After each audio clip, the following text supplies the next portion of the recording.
The Prime Minister says volunteer firefighters from all states and territories will be eligible for up to $6,000 in compensation as part of a federal government scheme. Deputy Nationals leader Bridget McKenzie spoke to Sky News to explain how the program will help during the bushfire crisis.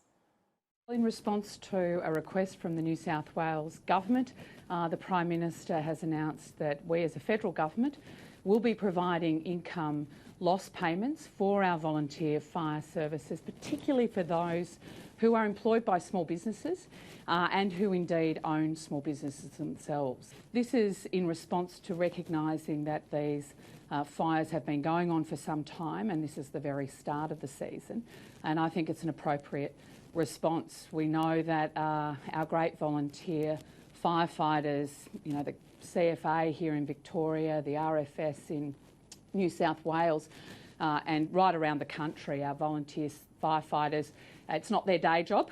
They have other work to do in their communities, but in typical fashion, regional Australians band together and fight together when threats are upon us, and their efforts at the front line of the fires right around the country is evidence to that ethos. We live and breathe the impact of bushfires in our communities.